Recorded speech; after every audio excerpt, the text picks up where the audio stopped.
गणपतीची मूर्ती पालखी सोहळ्याला बाहेर पडते हे कसं शक्य आहे? तर याचं एक कारण असं की घरातल्या देवांची प्रतिष्ठा ही चलप्रतिष्ठा असते.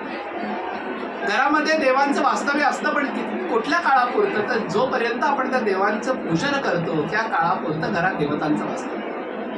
तसं मंदिराचं नाही. मंदिरातले मूर्ती मात्र स्थिर प्रतिष्ठित असतात. तिथं मंदिराचे नियम हे वेगळे असतात जे घरामध्ये लागू पडत आणि ते पडूही नाहीत. कारण घरामध्ये आपण ज्या प्रकारानं वागतो ते देवतेला भूषणावं हा असेल, देवतेला आवडणारं असेल असं नाही.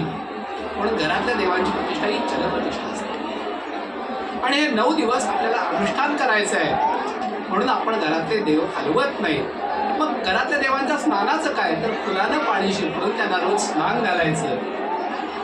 धूप, दीप, गंध, पुष्प, नैवेद्य सगळे जे काही उपचार आहेत ते फुलांच्या मार्फतच त्यांच्यापर्यंत पोहोचवायचे. हे सगळं करताना देवांची नित्य आरती सुद्धा करायची. अनेक घरात पद्धत आहे की नवरात्रामध्ये घंटा वाजवली जात नाही. देव झोपले तसं सांगून आपल्याला सांगितलं जातं की घंटा वाजवायची नाही. अनेक ठिकाणच्या मंदिरातही आपण बघतो की घंटा बांधून ठेवलेल्या असतात. आता ही घंटा का बांधली याचं कारण जर कोणाला विचारलं तर सांगत नवरात्र सुरू आहे, घंटा वाजवायची नाही. पण इथं नवरात्रात आपण देवीच्या देवळात तर घंटा वाजवतो, नाना प्रकारची वाद्य वाजवतो.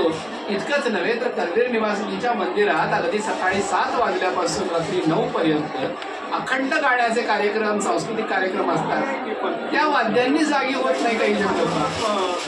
तर एखाद्या प्रथेचा विनोदी अर्थ कसा निघतो आणि त्यातलं कसं शास्त्र तयार होतं त्याचं मूर्तिमंत उदाहरण म्हणजे ही घंटा बांधण्याची पद्धत. देवीच्या देवळांमध्ये नवरात्रात अखंड गर्दी असते. येणारा जाणारा प्रत्येक भक्त जर घंटा बडवायला लागला तर तो घंटानाद कधी थांबणारच नाही.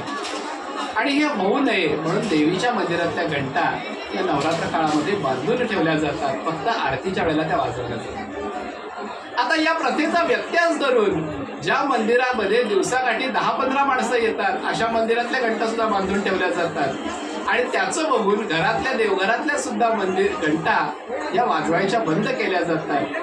खरं तर याला कुठलाही शास्त्रीय आधार नाही.